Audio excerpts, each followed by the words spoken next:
Did your childhood hydration rely on accurately stabbing a juice pouch? Do you prefer your lunch meat and cheese processed and served in little plastic trays?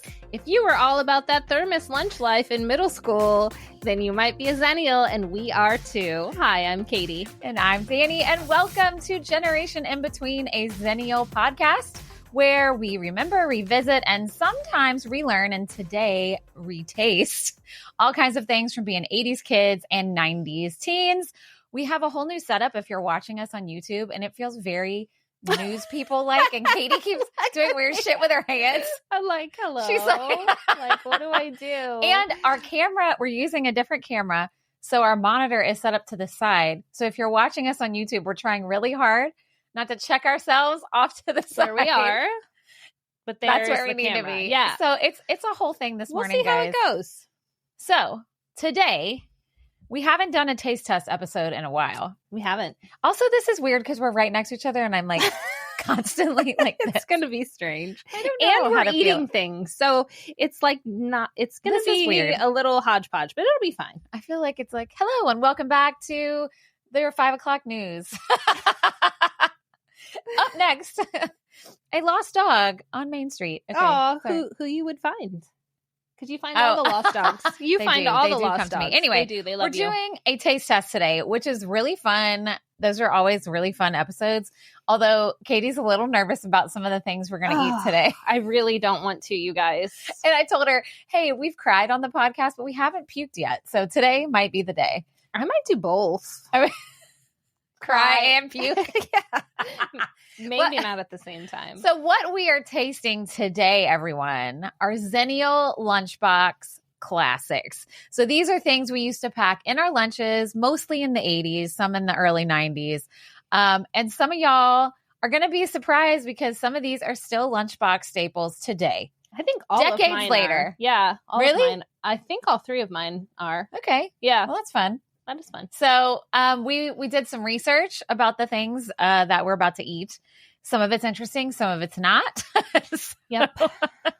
So let's just jump in. Do we have anything else? Remember we used to do shout outs and stuff? We haven't done that in a long time. I mean, we kind of just incorporated in the episode. Yeah. Like, we're like, oh, yeah, Jen, usually a Jen. I know. Or Sarah. Carlos or Sarah told And us something. We did hear from a few people with the word mustard. Yes, thank you guys. Was that on a Dawson's episode? Yes. Okay. Because we did the joke Yeah. of Carlos's. So if you don't know what we're saying, you have to listen to a couple Dawsons from season 3 and you'll figure it out. Yeah. Yeah. You'll see. But anyway, we did hear from a few and they were all our friends. And it was Carlos. He is back to listening. He's been busy. So it's okay. We excuse, Absolutely. All right. Do you want to go first? Yeah, Or do I I'll wanna go first. I'll go first. Okay. All right. So mine, my first one, let me grab it. Here she is.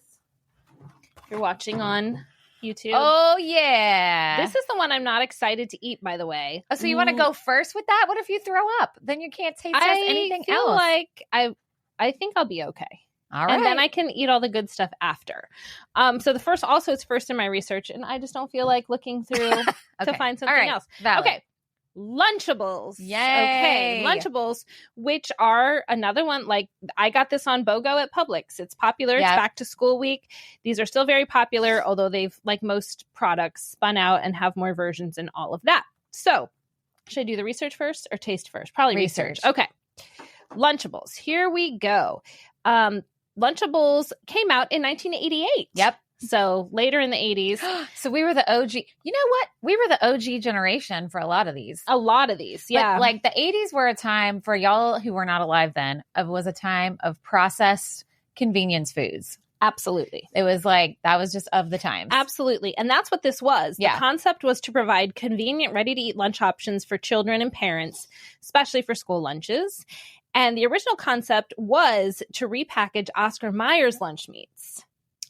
This is an Oscar Mayer original is where it started, so that it was easy for kids to eat because meats like bologna especially were declining in popularity. Oh, do you remember the song they came out with then? Was that My the bologna has a first name, it's OSCAR.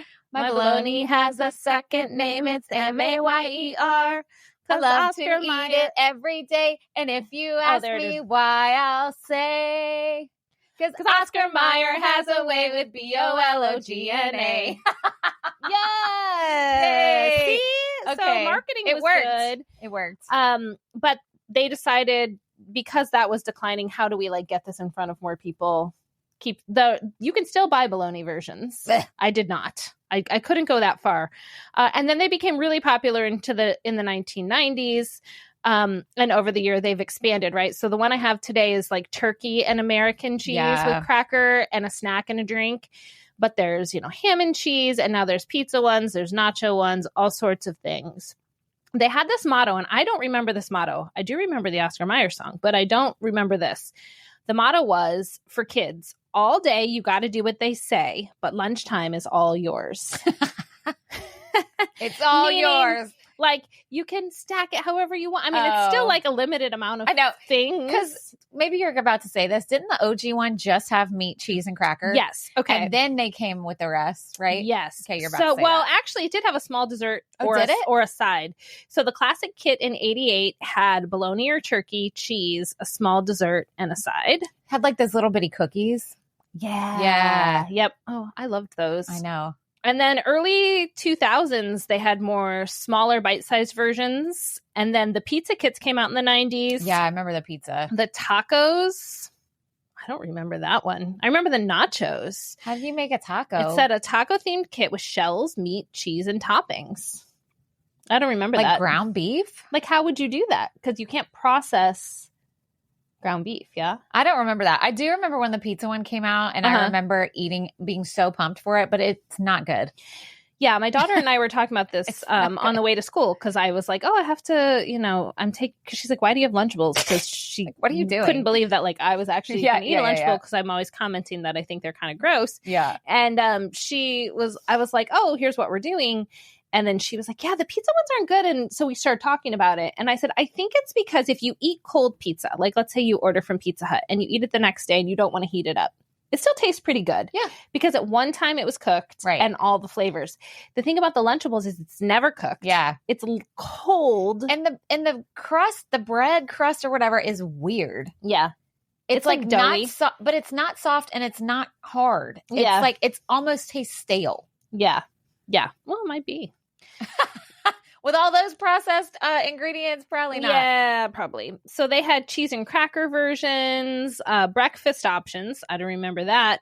And now there's reduced fat or healthier options, reduced sodium, fat, added vitamins. I don't know. Okay. So I kind of already said this, but the reason that Lunchables came about, declining popularity, mostly of bologna in the 1980s. And they wanted to kind of revitalize it and give it a new look. So the first year that it was out, they brought in $218 million in sales. Ooh. And more than 50% of shoppers returned to buy it again, which is pretty high for a new product.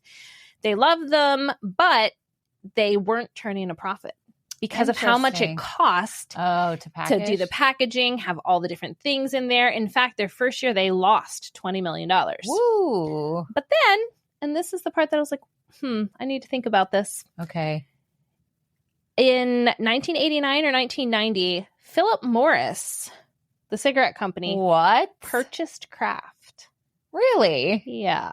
I never knew that. Capitalism at its peak. Well, and that's just kind of scary that they own one of the biggest processed food manufacturers in the world. Capitalism telling you. So when they bought Oscar Mayer, they were obviously responsible for this financial loss. And so one of their biggest marketers, his name was Hamish Maxwell, was like, okay, this is a good product. We need to make money somehow though, right? To make it work.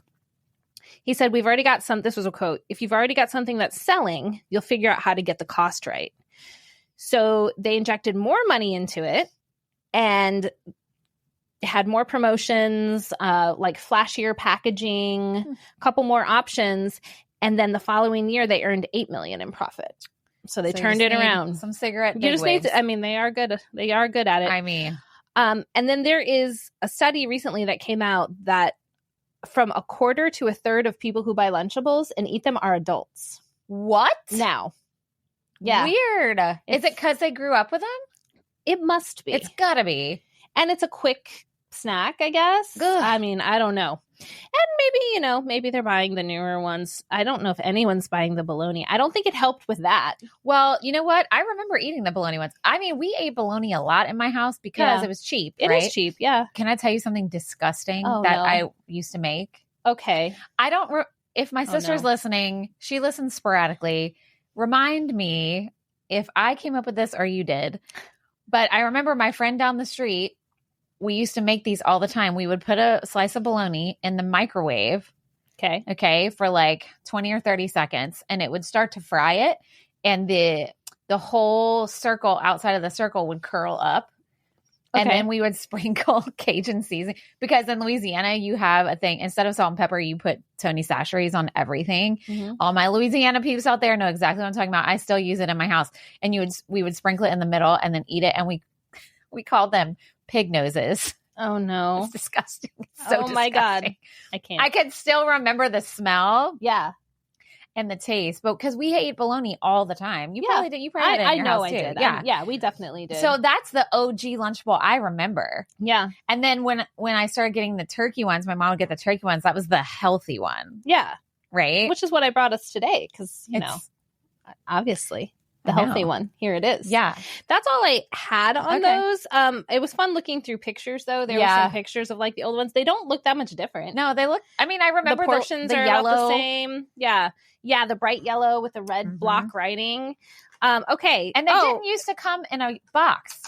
It used to just be the plastic because they didn't have the drink film at first. Yeah. Yeah. Right. It would be, I mean, if you're watching, it would just be like kind of like this. Yeah. But now there's a box, because of the drink, which the drink will hold on to for later. Oh, that meat looks alluring. Oh, see, but look, you know why I got this one for you. Oh, yay. The snack is a Reese's peanut butter cup. Woohoo! I'll eat that later when we're all that'll done. be later. That'll be to wash down. Okay, the cracker and cheese is fine. But why is it wet?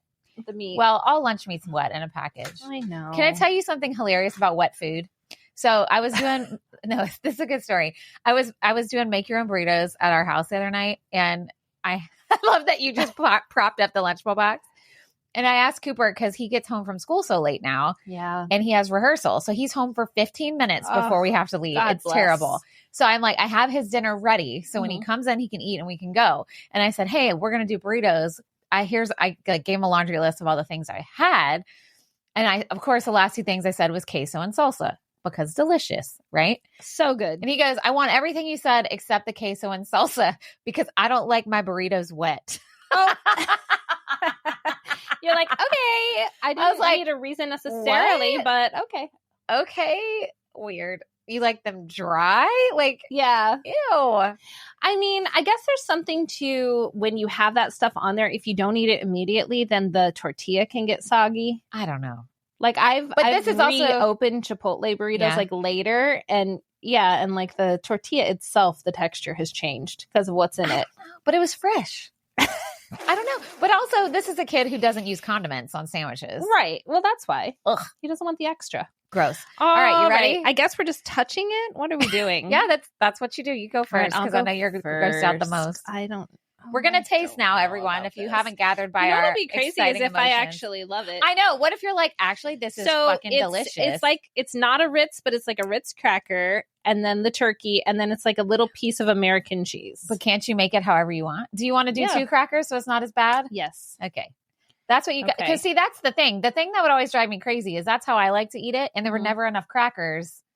Right. There's only one per. Yeah. Which is stupid, because if you, the texture of that meat. It's going to be bad, you guys. Here we are. Okay. We have our little sandwich. We definitely ate almost all the crackers. We have to cheers. Yeah. Do you usually cheers with food? Yes. I don't know. Okay. Cheers. All right. Here we go. Okay, get away from the mic, though. Oh, all yeah. right. Oh, yeah. Crunchy. Oh, God. Uh-oh. Okay. It's not that bad. It tastes pretty good. It's not bad. The texture is not great, but it tastes pretty good. The crackers disguise the funkiness of the lunch meat. Mm-hmm. Mm-hmm. See, you didn't throw up. I didn't throw up. It's like a smoked turkey, which I appreciate, right? Yeah. Is that what I'm tasting? I don't. Who knows? I don't know. I also got crackers. I forgot how messy these are when you bite into it. I know. We kind of have to do the whole thing. But listen, for all you misophonia peeps out there, I feel you. If you can hear us crunching and smacking, I'm so sorry because I also hate that. I'm just going to shove the rest in my mouth. Okay. Here it goes. I guess I am too. All right. Let's just say goodbye to this for a little while. Okay. That was a mistake while you're trying to record a podcast, shoving your mouth full of food. Well, where's my water? Oh, yeah. I need mine too. Okay. I survived. All right. So what's your ranking? The drink was Capri Sun, but we're coming back to that later. So what is your out of 5 stars? You have cracker all over your face, by the way. I can feel it. Maybe 3. I think a 3. I think a 3. I didn't throw up, so that's good. I gotta say, it's not as disgusting as I was thinking it was gonna be. It looks worse than it tastes. Big time. Okay, that was fine. Back in the day, though, I mean, it still tastes exactly like it did in the 80s. It does. And right? Yeah, and I mean, when we've done our other taste tests, that was one thing we talked about, right? Mm-hmm. Is it as good or as you imagined it would taste? It's the same. I would say those are the same for sure. Is a great segue into our next one that I've got. Let's go. So I was preparing this morning. I told you this already, but I'm going to tell our listeners. So we're going to talk about Chef Boyardee, specifically Chef Boyardee ravioli in a thermos. Let's go. I brought it in a thermos because that's how you would take it to school. Yep. I was preparing it this morning and my youngest was like, he's like, what are you doing? Because it's like 8:30 in the morning and I'm warming up ravioli. And I don't usually eat that kind of stuff. So he was like, what in the world are you doing? And I was like, oh, we're doing a taste test today. And his eyes got huge and he was like, you're taste testing ravioli? Because he can't stand any kind of ravioli. Like he hates it. I don't know. It's something about the middle of it. I get that. He doesn't like it. I get that. And I was like, no, we're doing like stuff from the lunchbox in the 80s. And he was like, oh my God, you used to bring ravioli to school? I was like, yeah. Aww. And that was like a fancy day. Like I remember. That was really fancy. Because it took a lot of extra prep in the morning for me to like get it going. Because I made my own lunch even as a grade school kid. And so if I had the time and we had it, man, that was some fancy stuff. We always had Chef Boyardee in our pantry. Yeah, we still do for hurricane prep. Oh yeah, hurricane prep. Just so easy. I mean, and I don't dislike it. I like it. Have not eaten it in I don't know how many years until today. I'm gonna have it again. But ravioli was one of the staples we had in our house. We also had ABCs and 1, 2, 3s. Oh, I love those. Those were my first favorite was ravioli. Second favorite was that. My sister's favorite though was beefaroni. Mm-hmm. And she still has it. She's like, oh, I still eat that shit. Yeah, I mean, it's good and it's like quick. Yeah. And of course it's not like the best for you, but it's also not the worst. Do you know what I mean? It's kind of in the middle. And you're going to love the story behind it. Oh, okay. The history is really cool. I'm excited. I like went down a whole rabbit hole of looking up pictures and all this stuff. So Chef Boyardee was actually created by a real Italian chef. Oh, okay. His name was Ettore Boyardee, but it's spelled Boiardi. Okay. Boyardee is probably how you pronounce Boyardee. And so they Americanized it for marketing. Yeah. And purposes. I'll tell you why that. Yeah, that's exactly why. So he was originally from the Northwest Italian town of Piacenza. He actually started his culinary career as a teenager working as an apprentice chef at a local hotel there. Okay. So he came over to America in 1914 and changed his first name to Hector, as many people did. And then at the age of 17, he was already leading the kitchen at New York's Plaza Hotel. 17. Oh, dang. Okay. So he's really talented. He was really talented. Okay. He also earned work at the Greenbrier Hotel in West Virginia, where he oversaw catering for the wedding reception of President Woodrow Wilson. Dang. Yeah.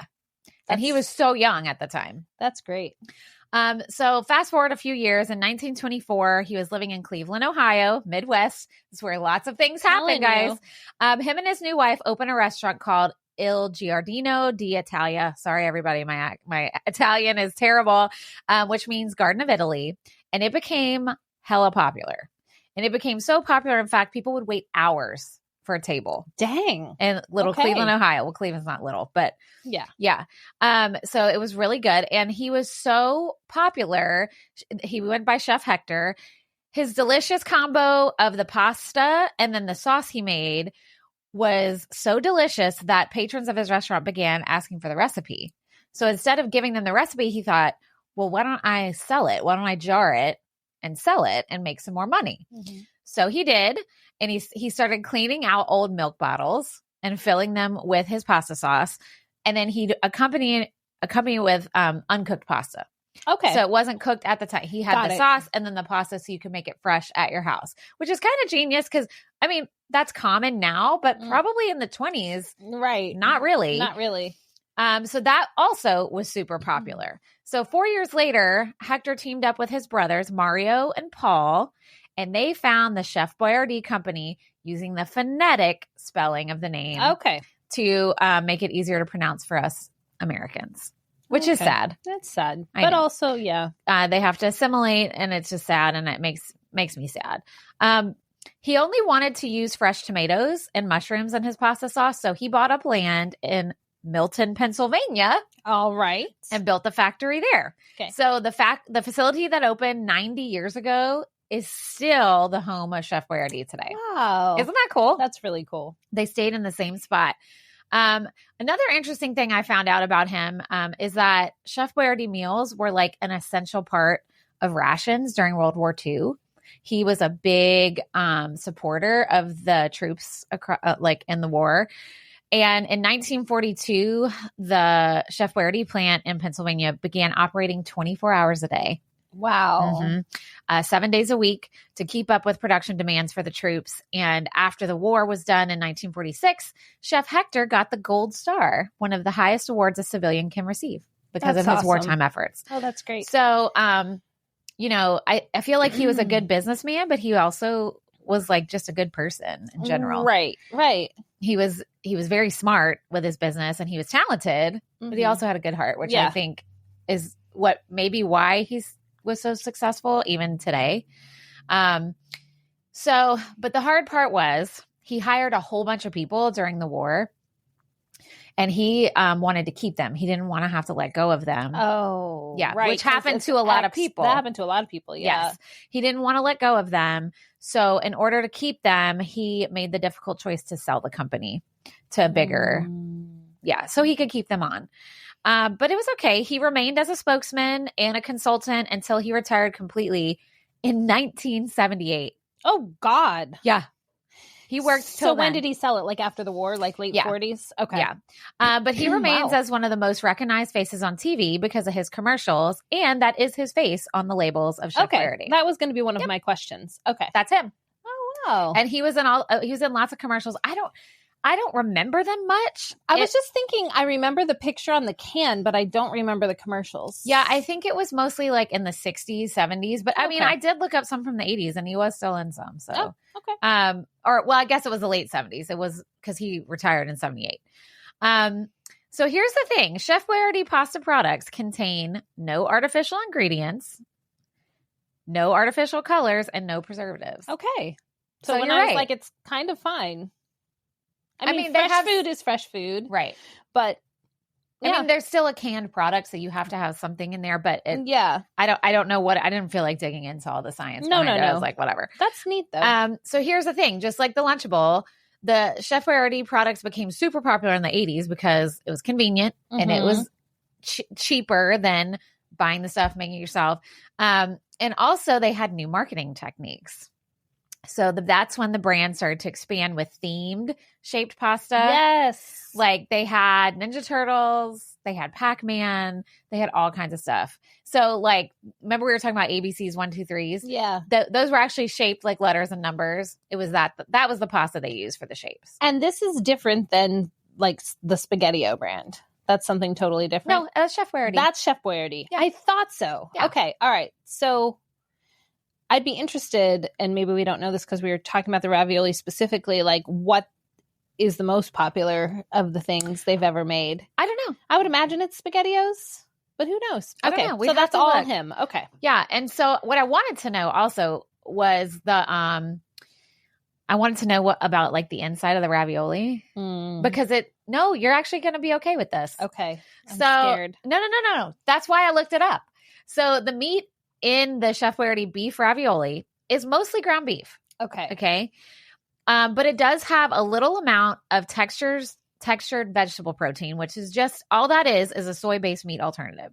Oh. So it's not anything scary. And then the filling also has carrots, spices, and seasoning. Okay. So it's not terrible. That's not the worst. No. I mean, it's ground beef, some soy stuff, because you never know with ground beef and filling. I know. Like, what are you filling it with? That's what I was scared about. Not that big a deal. Right. Yeah.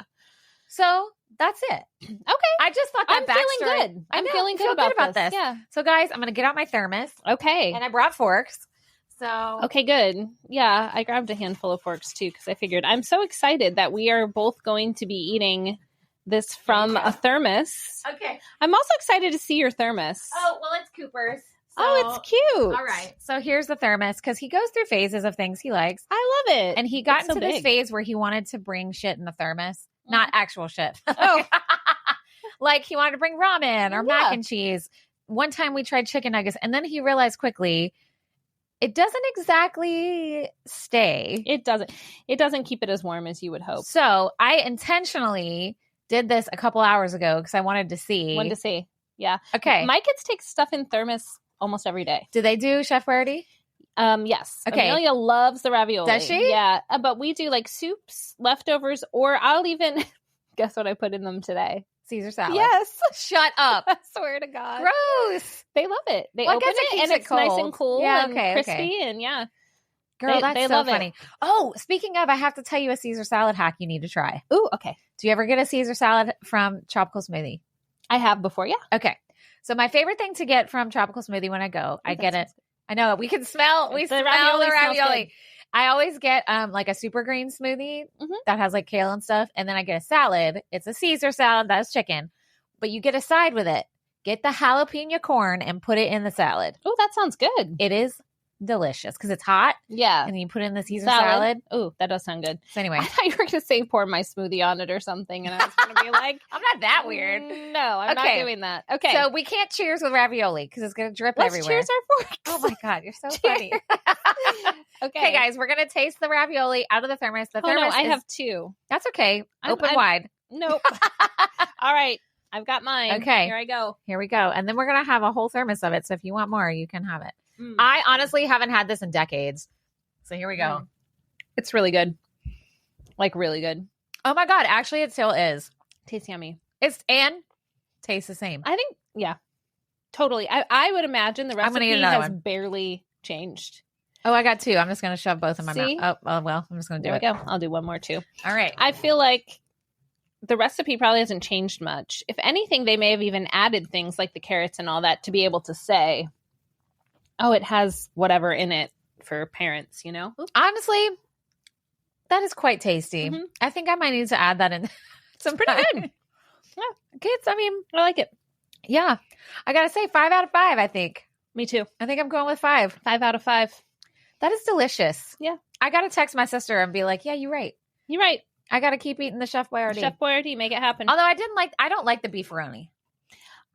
I would say if I had to pick, that would probably be one of the last ones. I would eat it. I don't like the noodles. Yeah, I think that's what it is. I like the ravioli. I don't know. Even the texture's good. Do we have a trash receptacle? No. Here. Can we use the box? Yeah, let's use the box. All right. Well, what are we going to do with the rest of that ravioli? Well, we're going to eat it, but I have more forks, so you can eat it later. But look, this thermos I love because you pop the top open. Oh, you've got another spoon. It's a foldy spoon. I love those. I know, but that's not I was hoping it'd be better if it was a spork. Yes, because it would. All right, so that's Chef Boyardee. We got that two was down. Awesome. Okay, I need some water. Hold on. So I'm glad you said that because our next one will be a drink. Yes, I have to say we're only 2 in, and we have not had any crazy adventures like we've had in our past taste tests. So I feel like they're coming. Why did you say that out loud? Uh-oh, here they come. I feel like it's about to happen. Although I will say this giant tiger is really freaking me out. And if you're just listening, we'll take a video from this angle too. Let me see. Where's your phone? I'll do it real quick. Okay. Well, you got to tell everybody what we're talking about real quick. So my studio just did a show over the weekend called Firebringer. It's a Star Kid show, which if you know Star Kid, or if you don't, they're just hilarious and silly and kind of dumb, great music. And it's from... I want to do a video. Okay. It's from like prehistoric days and cave people and all the things. So anyway, we have a giant saber-toothed tiger puppet and there's nowhere for it to go. And I don't want all the kids in the studio to like mess with it. Oh, because they will. Because it's, it's pretty sturdy, but I don't want it to break or anything because whatever. So it's hiding here in the podcast studio, but its giant eyes are staring at us. I'm trying to do I don't know how to do that. Oh, that's awful. Oh, God. Okay, I'm just going to take a picture of the tiger. Yeah, whatever. or well, I have an idea. It's we fine. Can do I got it. End. We can do it at the end. I had an idea, too. Okay. Meanwhile, I'm going to start talking about my next one, which is Capri Sun. It's funny when Katie said she was going to do this, I swore that we did it in our drinks when we did the drink taste test. We didn't. How did we not do that? I don't know. We did something that was in a pouch, though. Sarah brought something in a pouch, but it wasn't Capri Sun. It was High C. Maybe it was High C. Yeah. Or was it Capri Sun? Oh, well, my God, was it? If we've already done it, we'll look it up one more time after this. We'll look up our transcript. If we've already done it, we're doing it again. We're back. All right. Well, maybe they didn't listen to that one. But that also checks that we would forget. So we'll just keep going. And watch, we're going to be like, wow, that's interesting. And then it's like stuff we already Sarah's going to be like, I already told you guys all of that.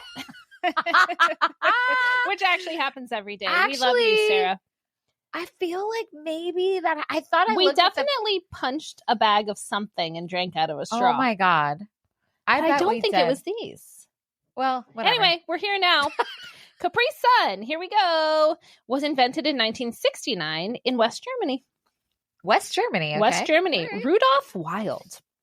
And it was named after the Italian island of Capri, which was a popular vacation spot. Oh. And sun is the German word. So it was originally called Capri Sun, Sonne, which just means sun. Oh. So it's since been English Americanized. And from the start, it had that unique packaging. It was like a laminated foil pouch. And this was developed to address the limitations in bottling technology at the time. And in the 70s is when it began to expand outside of Germany. And it came to the U.S. in 1982. Okay. And so that's when you were born. That's when I was born. The same Capri Sun are the same age. Well, American version. Age, right? Which is such an American thing for me to say. We'll count that year. That's when it started. Nothing before those 20 Nothing years. Before that counted. And yeah, I just found some stuff about how they were having trouble bottling it when they first invented it, and that's kind of how they came up to that. It started in bottles, but then they came into roadblocks and costs with packaging them, particularly. I mean, it came out in the 60s, but like World War II did impact like factories and stuff that resonated then for decades after. So it was kind of difficult for a long time to bottle things like you used to. Yeah. So that's how they came up with this idea. He also worked with a French sewing machine manufacturer to find a way to successfully put the juice drinks into foil pouches.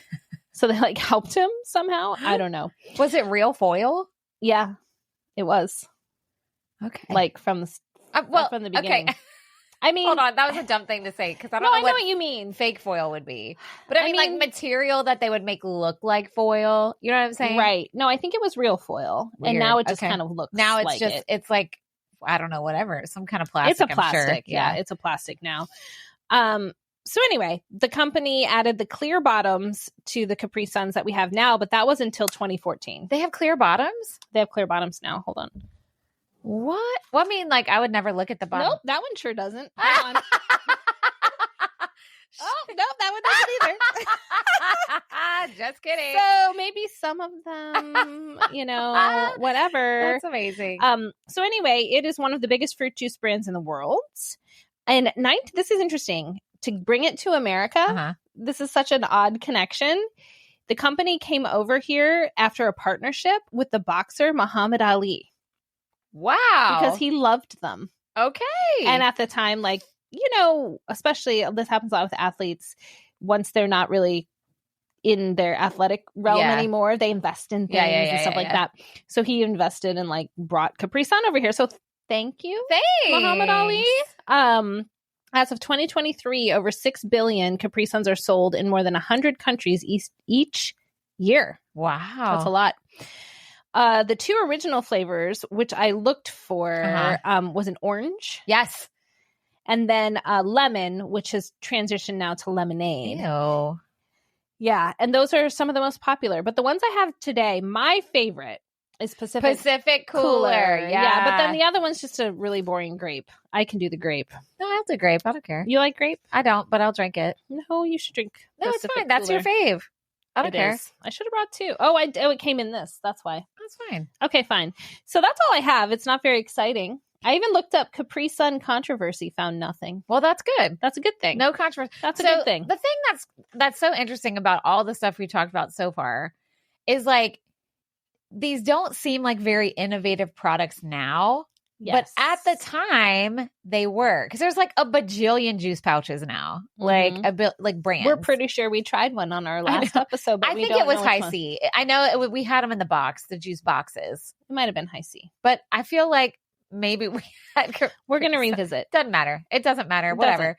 But like these were pretty innovative at the time, which is funny to fast forward ahead to now and think how like imitation is the biggest form of flattery, because like you see one company doing it making money and then another company jumps on board. Right. You'll see that too with some of mine as well. So it's easier now, but I remember as a kid having so much trouble getting my straw in these pouches. Like the straw would bend, it would break, and like there's like a quote unquote sharp end, right, to put in, but then it would like fold and like I could never get it in. And the worst was if you lost the straw. Oh. And you get to lunch and you're like, no. I remember using an earring back to like poke a hole and squirt it in my mouth. Or if 100%. The straw breaks, like you can't use it. But like, I swear I remember them being like full to the top. So it would always have some come out. It was always. But now there's a little space. Now there's a little lip. So maybe I'm sure that they've corrected that. And over also, the years. I mean, hand-eye coordination or fine motor skills develop. So that's true. Maybe we're just better at this type of thing now. I say that, and then I'm going to explode it everywhere. So here we go. Nope, I got it first try. Oh, me too. All right, now this we can cheers. Okay, except don't squeeze it. I'm not going to. Ready? Don't cheers. Touch. Okay, so here we go. I'm doing grape. But you know have what? Grape. I have Pacific Cooler. Let me see yours. This is not a Capri Sun. This is a Roaring Water. Oh, right. That's like one of the healthier ones. Yeah, so that's not even an OG. Oh, I'm sorry. But guess what? It still tastes like fake grape flavor. Ooh. Yeah. Pacific Cooler's tartar than I remember. Listen, grape flavored things are not my favorite because they all taste like medicine to me. That's fair. Yeah, Katie's just gulping down. I'm like, sorry, I gotta swallow my Pacific Cooler. She's like, great. Chug, chug. Mm-hmm. So I shall not drink any more of that. Okay. But I did taste it. They gone. Okay. Wow.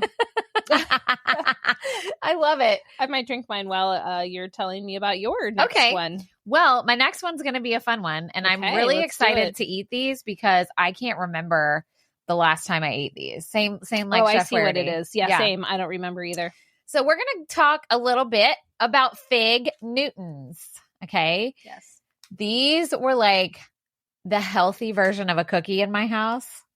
And I remember having they were like considered like a health food. And I hated the OG flavor back in the day. It's just like fig. It's fig. Yeah. I hated it.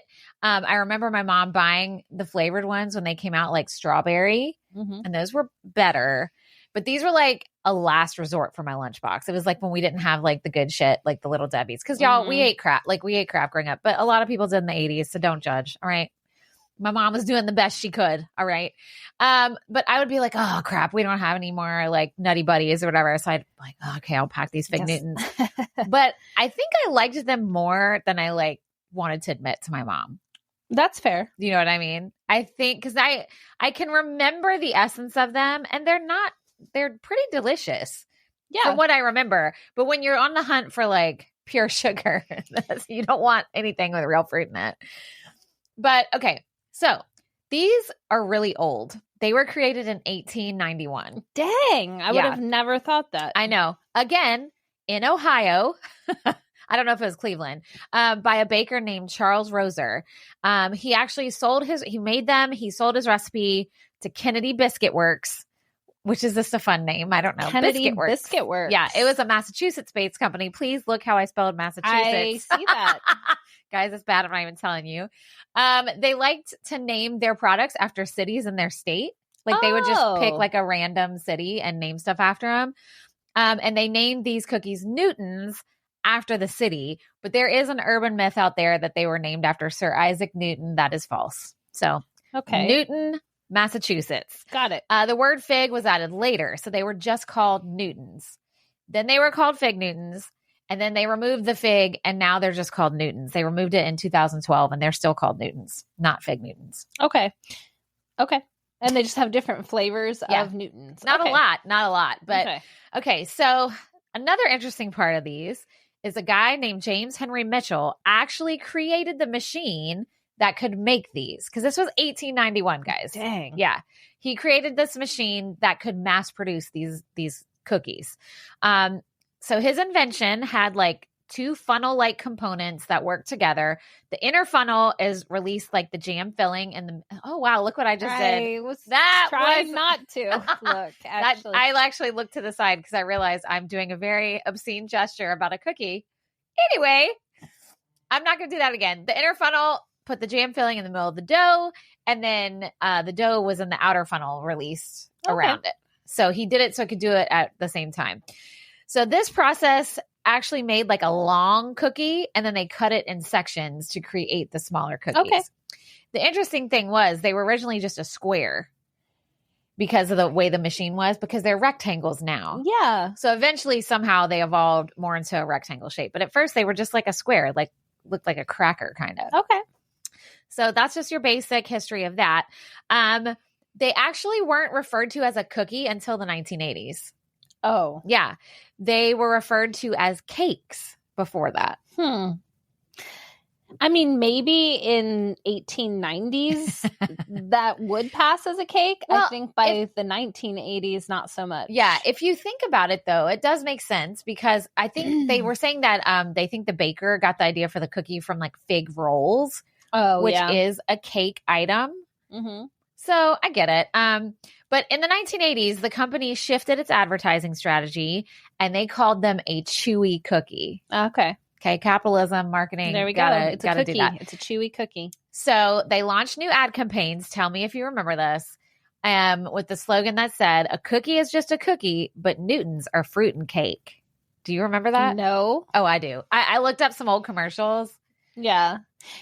No, I don't remember, that at all. Oh, yeah. I still remember them on the commercial saying, "A cookie is just a cookie, but Newtons are fruit and cake," and they'd hold up a cookie. Anyway, whatever. So Nabisco began replacing the fig in its cookie with raspberries, strawberries, blueberries, and they had an apple cinnamon flavor at this time as well, which you would have loved. That sounds awful. Delish. I remember them. I remember That's eating not what those. You brought, right? No. Apple cinnamon. Okay. No. Relax. I'm not going to poison you with cinnamon. And in 92, they started offering fat-free Fig Newtons. I remember that. Do you? In the fat, it was like in with like the snack wells. It was all kind of the same type of thing. Yeah.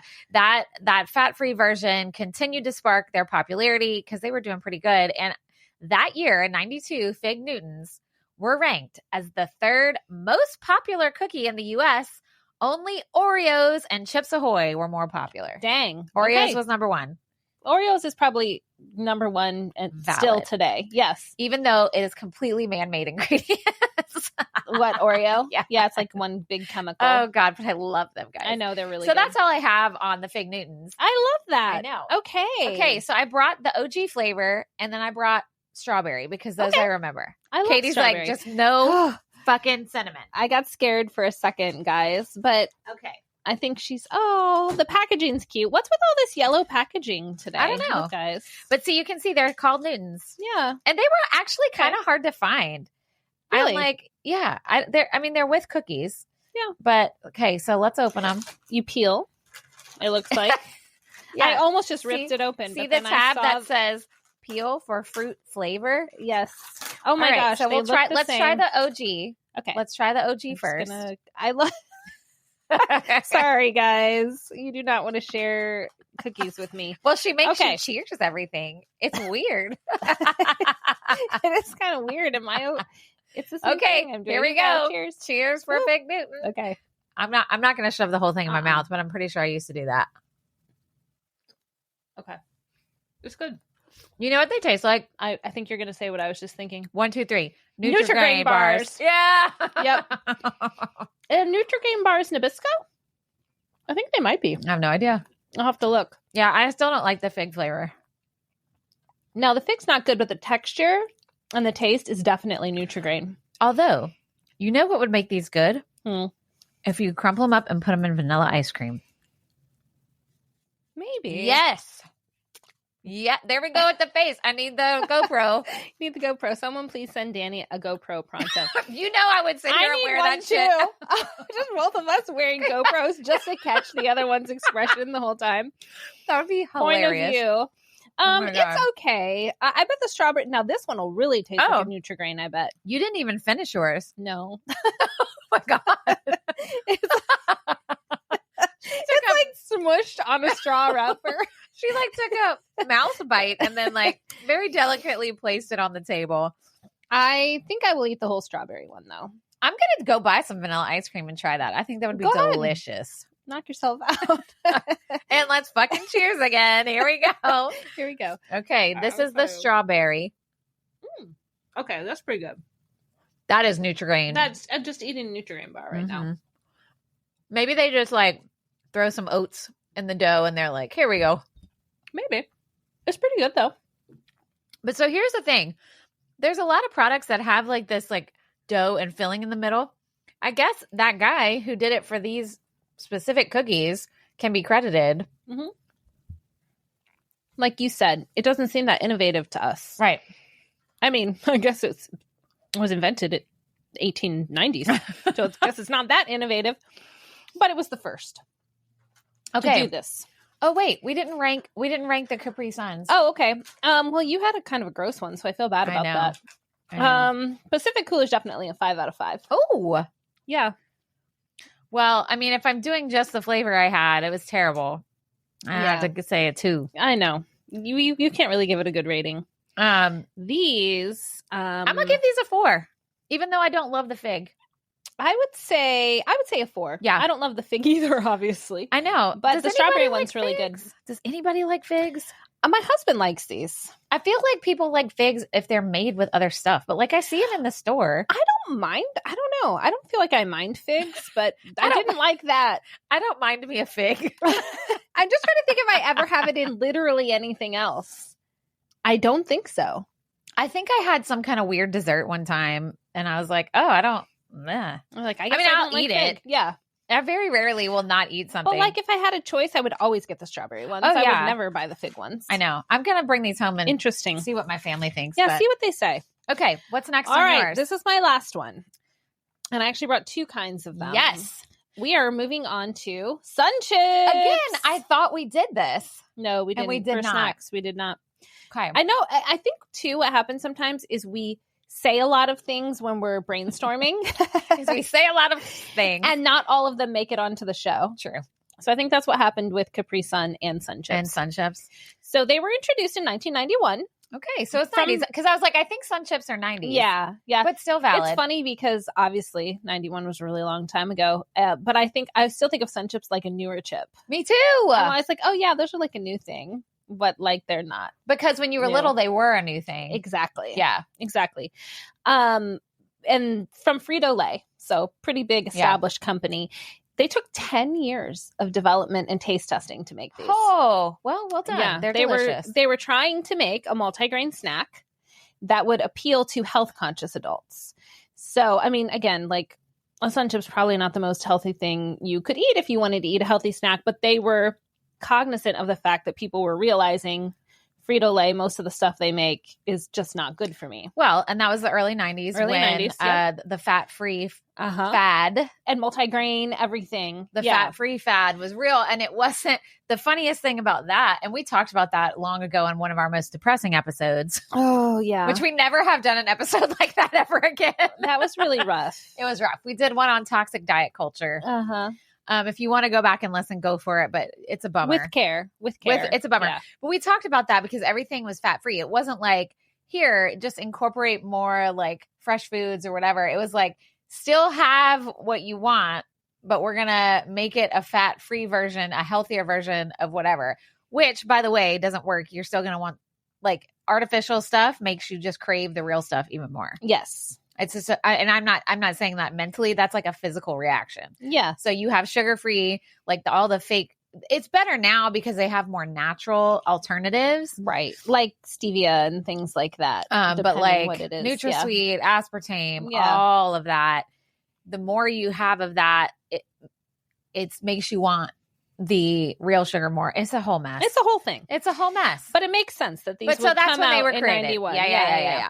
They had over 10,000 taste tests. Wow. Yeah. Some chips, maybe that's why they taste so good. They were determined. They really went for it. Their early marketing, they marketed as heart healthy, which they don't really do anymore. And they featured images associated with nature and the sun. Because heart healthy equals sunshine equals being in a field of corn. I don't know. Somebody asked me the other day, they listened to that episode where you sang the corn song and they said you need to bring it back.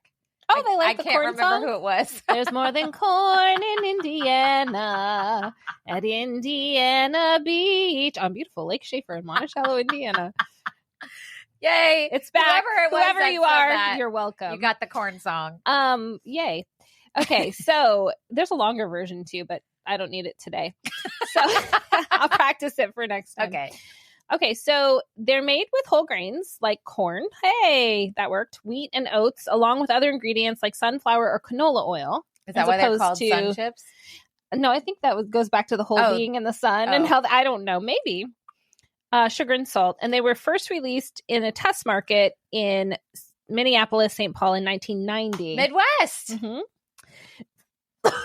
Wow. Are you okay? Yeah. Before a nationwide release. Oh. Sorry. Gotta go like Capri Sun.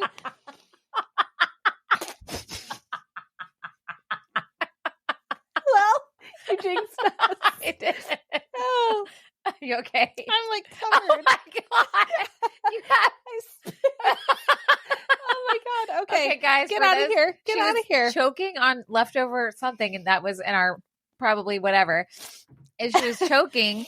So she took a swig of her Capri Sun and started laughing, and it went all over her shirt, everywhere. Where there are also crumbs. I think I still have crumbs on my face from our Lunchable. And like, I still have them all over me too. Oh God. You can't take me anywhere. Hilarious. But for real, are you okay? I'm okay.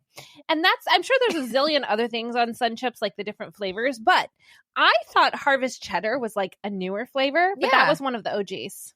Oh. The original and Harvest Cheddar. Okay. Were the first two. And then over the years, they've had like garden salsa. Garden salsa is my that one's really good. Yeah. And a few others, but okay. So I've got a bag of each. Oh, good. We're going to crunch up in it. We've got Harvest Cheddar and original. Well, we got to try both. Yeah. So you open that one. Sorry, everyone. It's going to be loud. Oh. It's going to be loud. All right. Listen, I have to tell y'all, like I said before, when Katie made me eat baked Lays, I do not like plain flavored chips unless they're a tortilla chip that I can dip in something. Yeah, I feel that. So I don't know how I'm going to feel about this. All right, wait. Let's go. We got to cheers again. Oh my God. It's so weird. All right, here. Yeah, no. No thanks. Yeah, they're okay, but they taste like sad sun chips. Mm-hmm. Sun chips. Like they haven't seen enough sun. I know. They need some extra. Okay. Oh, your phone's ringing. You need to get that? No. Okay. I don't know who that is. Okay. Oh, you just ripped the bag. Oh. Okay. We'll have to eat enough so that I can use a chip clip. Here we go. Cheddar flavor. Cheddar. Okay. Harvest cheddar. So good. Oh, yeah. Why are you tilting your head back? I'm trying to not chew. Why don't you just move the microphone? guys, what is in my Capri Sun? Am I okay? Yeah, literally, she was tilting her head back to chew. That's not safe, I don't think. Those are so delicious. Those are good. The harvest cheddar, delicious. The OG flavor is gross. Like, why would you pick that? I should have looked up like the best. Not you. I mean, no, I know anybody. What you mean. I should have looked because again, if I'm looking at a shelf of Sun Chips, never in a million years would I get that one. Well, not unless I'm gonna like dip it in something. But even then, what would you dip it in? Like hummus or something? Oh yeah, maybe hummus. Okay.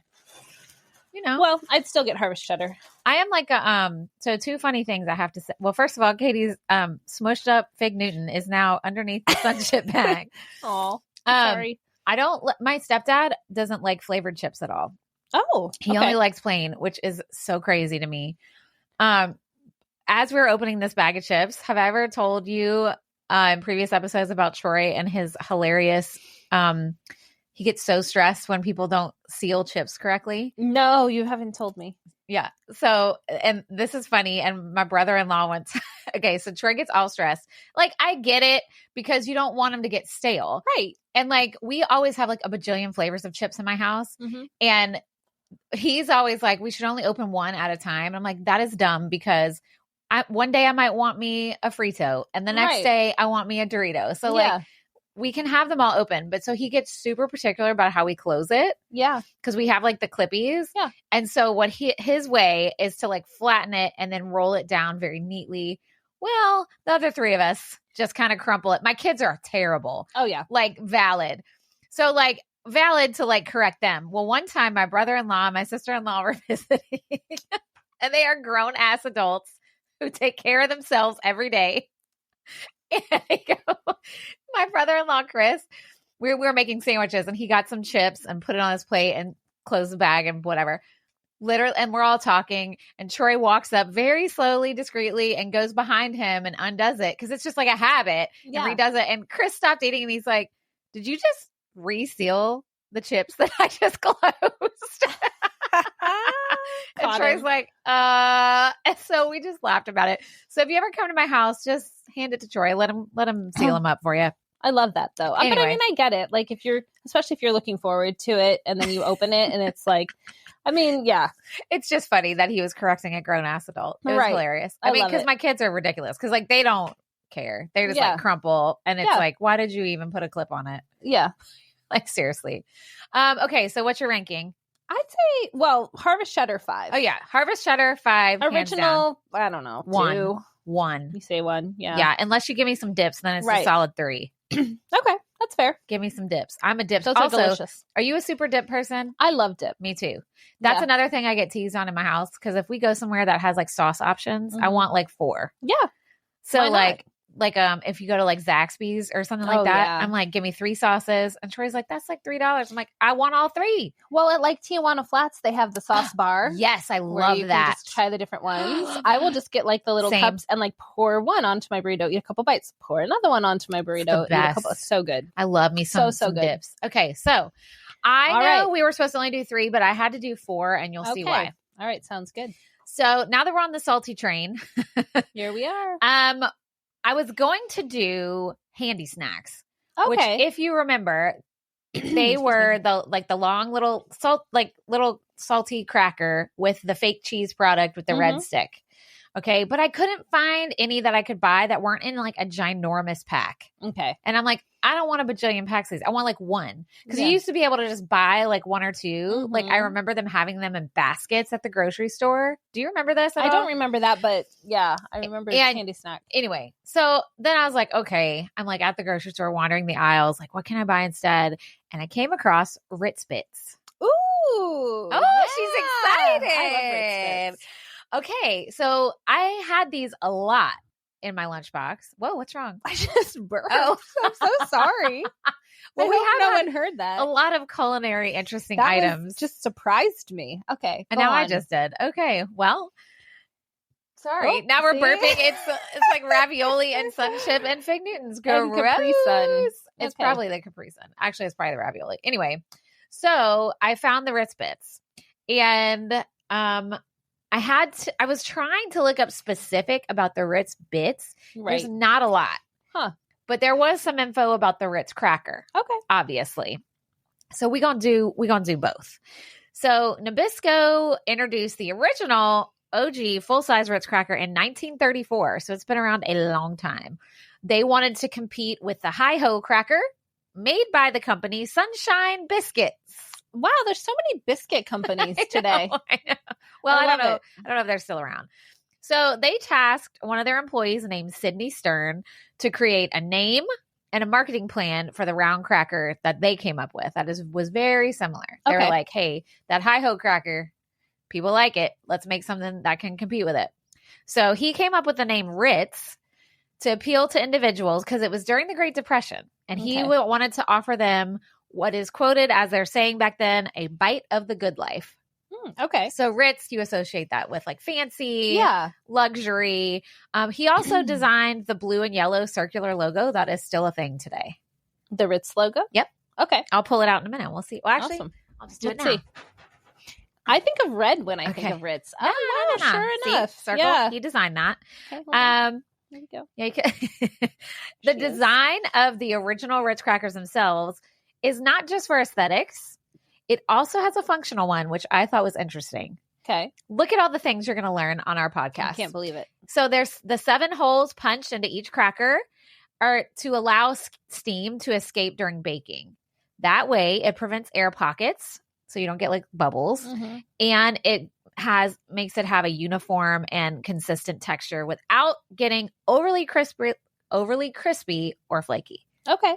So it's, the Ritz cracker, I feel like doesn't explode like those Lunchable crackers. Yeah. You can eat it and it's not like too much. And also it makes it nice and flat.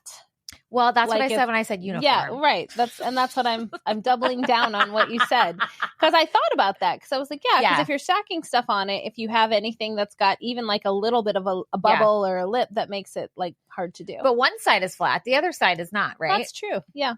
Yeah. But that's perfect for making little sandwiches. Yeah. So the fun thing that I found about the OG Ritz cracker, I forgot to write it down, but they used to actually serve Ritz crackers at the Ritz-Carlton. Oh, cool. Back in the day. Now?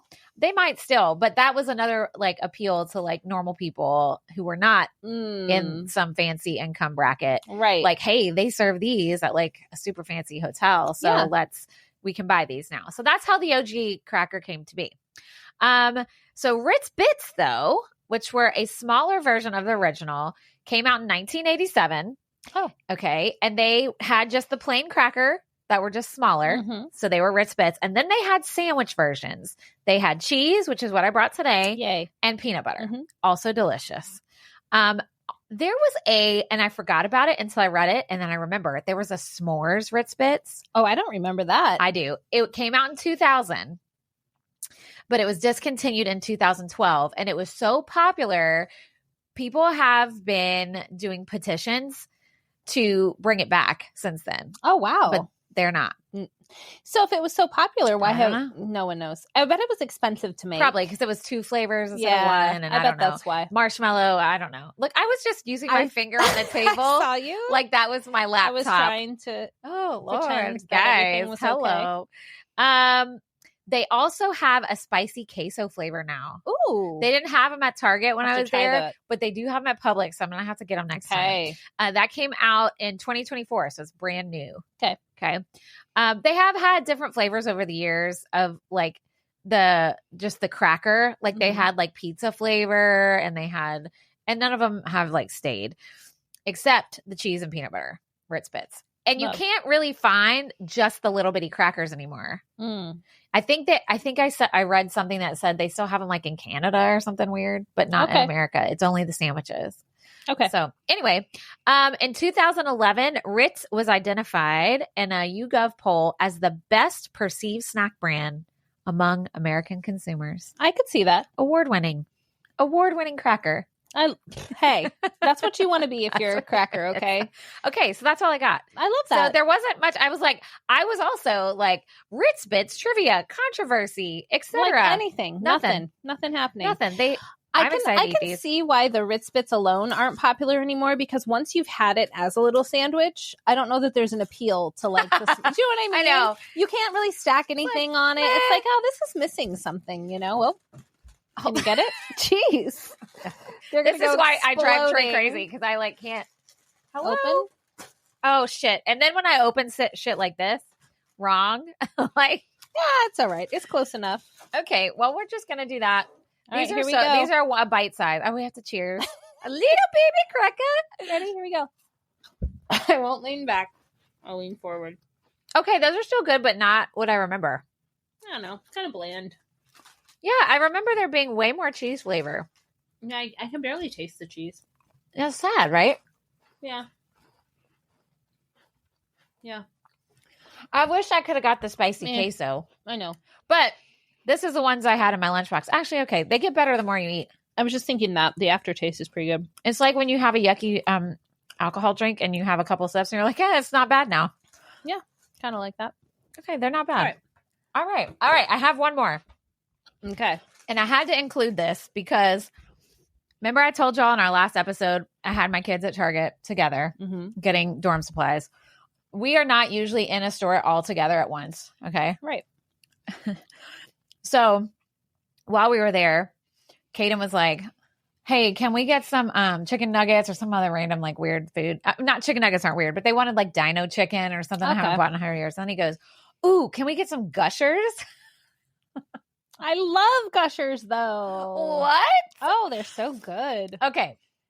It's probably the worst name for a kid's snack ever. Oh, I never really thought about it. Really? Ever. Yeah, really. But yes. Well, now you will never not be able to think about it. Yeah, now I will. I mean, I was a little worried when I was typing it in the search, the Google search. I'm like, oh my God, what the fuck is going to pop up when I type in Gushers? Oh my gosh. You'll be glad to know nothing crazy, or maybe you're not glad to know that. So we're going to talk about the trivia for this, and there's not a whole lot. Okay. And then we'll try one. Okay. Again, I love Gushers. What's our ranking on the Ritz Bits? I'd say a 3. It's a little disappointing. I'm gonna go with a 3.5, and then after I had 3, I'll give it a 4. It started off as a 3.5. It went up as you went along. Yeah. Oh, you have a crumb on your chin. Oh, cute. A single. Okay, it's gone. Ew. Yeah, that was a big one. That was half a cracker. Gross. Okay. Anyway, we are so gross. I'm so glad we're videoing, although it's not up close, so that's good. That's good. All right, so they were originally named, or they're technically named, Fruit Gushers. Okay. Okay. That's what their name is. Sense. Yeah. But I swear, I only ever remember them as Gushers. Yeah, me too. Okay. They were introduced by Betty Crocker, who reports to General Mills, so they're kind of one and the same, in 1991. Okay. All right. What they are, if you don't know, they are a soft and chewy fruit snack with a quote unquote fruit juice center. The initial flavors, there was only 2. It was strawberry splash and gushing grape. Oh, wow. You guys, why? I don't know who was sitting in that marketing table. That was and they were like, let's market to kids. Oh, Gushers. And then how many parents were just dying of laughter? Although I guess Katie never thought about it. I never thought about it till right this minute. So in 1991, there was a review in the Sun Sentinel that, my computer, don't stop. Don't tell me. Oh no, my computer did something crazy because the screen died. That said the insides oozed rather than gushed. Mm-hmm. And they found the confectionery surprisingly pleasant. I mean, yes, we'll see when we taste test it, but I would say, yeah, surprisingly pleasant is about right. Oozing, gushing. What's better, an ooze or a gush? I don't know. Oh, I don't know. With fake fruit juice. Neither. There's got to be another word. Okay, so I don't know if you remember, but the Gushers commercials in the 90s were known for being kind of over the top and crazy. Yeah. Where the kids' heads would turn into fruit. Yes. You remember that? I do remember that. And it was like a weird kind of arty style. Mm-hmm. If y'all have never seen one, go look it up. It's pretty trippy. Like the kids' heads would turn into like a giant strawberry. Why that seemed fun, but it worked because I'd be like, I want to be a giant strawberry. Let's go. Let's do it. They capitalized on their popularity. They came out with a Gushers lip balm in the 90s. Love. Guys, I can't. I need me some Gushers lip balm. It's just too much. All right. But in 2013, Complex Magazine ranked Fruit Gushers the second best fruit snack of all time. Okay. Coming in behind another Betty Crocker product, which was a Xennial favorite, Shark Bites. Oh, I loved those. Do you remember Shark Bites? Yes. Okay. Those I don't think are made anymore. I didn't even look. But all right. So Gushers has actually been a highly successful product for 30 years. Okay. All right. Almost 30 years, I guess. The company has made a bunch of flavors and refinements to the snack. They removed artificial flavors and colors from its snacks in 2017. So they say. More on that in a second. And they made a resurgence in recent years because of TikTok. Yeah. And Snapchat. They had like a Snapchat filter that would turn your head into. Oh, like the commercials? Yeah. I didn't even know that because I don't have Snapchat. That's fun. Surprise. Sorry. I'm going to say this. And it's going to be even funnier. And you're going to see. So Welch's released an adult version of Gushers. Sorry. That's just saying that made me laugh. In March of 2021 under the name Juicefuls. I've had those. Have you? I didn't know it was an adult version. I just thought it was another kind of fruit snack. Oh, yeah. I've gotten it on like BOGO from Publix. I've never eaten them. Yeah. Okay. Each piece of those is opaque, so you can see the juice inside, which to me sounds really fucking weird. Translucent fruit snack. It's kind of odd. Like, you bought those? Yeah, they taste pretty good, to be honest. And they are made with real fruit though. Okay. Okay. The Juicefuls come in 3 varieties: Island Splash, Berry Blast, and Mixed Fruit. Mm-hmm. Did you I think have we any got Berry Blast. I get berry everything. I know. I was like, you like the berry. I love the berry. As long as it's not cinnamon, stay away. Oh. Or banana, we're learning. Okay. Coincidentally, Fruit Gushers have similar flavors like tropical fruit, sour berry, and flavor mixer. To me, that's whatever. I You guess can I only just do so many thought things. Juicefuls was a competitor. I didn't realize it was literally like the same They are company. a competitor. It's Welch's. Oh, Welch's came out with the adult. Okay. They when came you out- said adult version, I thought maybe it's the same company. You're right. Okay. No. So it is a competitor. Yeah, Got they're it. a competitor. Got it. But again, that's They capitalism. tasted good. Yeah. I dropped that. I'll get it later. Okay. So remember I said more on that in a minute. Yes. There was actually a class action lawsuit filed against General Mills in 2022 because of alleged false advertising on Fruit Gushers. Now, it gets kind of specific, but you can see why they were kind of pissed about this. It says there is no artificial ingredients. One of the ingredients on the label is malic acid. Okay, malic acid is an organic compound that occurs naturally in all fruits. Okay, just like fructose is a natural sugar. Yeah. Malic acid is used in foods to enhance flavors, especially like sour or tart. Okay. But what they actually use is DL malic acid, which is a synthetically made one from petroleum. So it does the same thing, but it's synthetically made. So that's artificial. Yeah. Okay. So did they win? They came, I don't know if they won, but they agreed to no longer use the words. And they had to engage in corrective advertising, whatever that means. So, and I do think they changed their ingredients. Okay. But they are not allowed to say anymore that it's no artificial ingredients. Okay. Which is really but that is totally how the food industry in our country works, because it's all about money. Of course. And so the false advertising is for real. For real. Well, and like when I hear no artificial flavors, I don't think about like that, for example. I think about things like the dyes. Oh, yeah. And the sugars. I mean, it's true. Right. I just like that. I'm like, oh, yeah, who cares? But if you are trying to only eat things that are from natural sources, that isn't one. Like you'd be buying fruit snacks, but maybe. I don't know. I mean, maybe. Okay. Maybe right, you love I brought you your own pack. So what? Because Let's have it. Because we had these in my house. I'm so excited. But see, look, it only says Gushers on there. Yeah, it doesn't say Fruit Gushers. And look at, I'm sorry. This is just going to keep making me giggle because it's like a splat and it's coming out. It's coming out of the fruit snack. I never noticed that till right now. Look.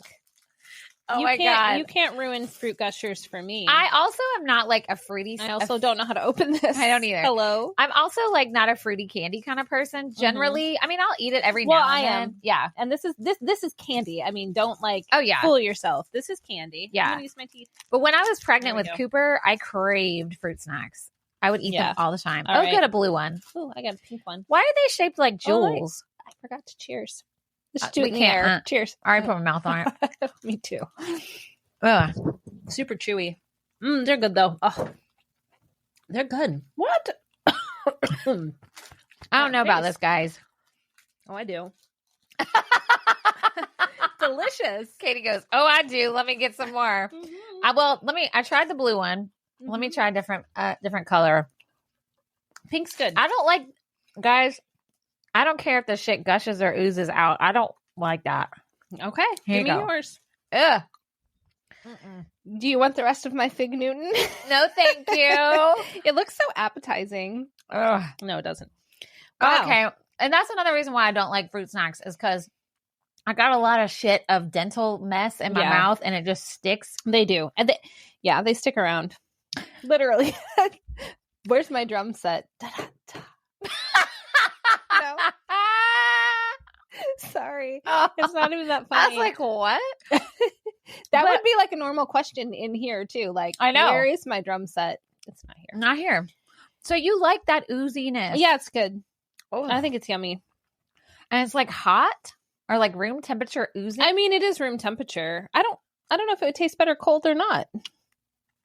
The texture would change. Why if it am was I cold. still chewing this? It's waxy too, right? And It's that's waxy. delicious to you? Yeah. So what's your ranking? 5. Yeah, 5. 1 for me. 1. I'll give it a 2 just because innovation, but Innovation. Innovation in fruit snacks. and hilarious innuendo marketing. I mean, yes. Because I'm sorry, you can't. Somebody somewhere's laughing. Somebody somewhere is like, I did it. Yeah, I pulled it did off, guys. I did it. And all these kids are eating these. Because look at the wrapper right there. I know. Come I know. on. I am looking at it now. And if you don't know what we're talking about and you're an adult, you can go Google it. Yes. And you're an adult. That's the important thing. Or if you're not, if it's in your cupboard, just go pick one up and look at it. No, I meant like by the word gusher. Oh, I can't even like look up the wrapper. I'm like, you can find these literally anywhere. Yes, please don't Google that. I would also tell adults not to. Well, if they want to know, they're an adult. They can know what that is. I guess Hopefully you already know. Yeah, hopefully. All right. Well, that was a good one to end on.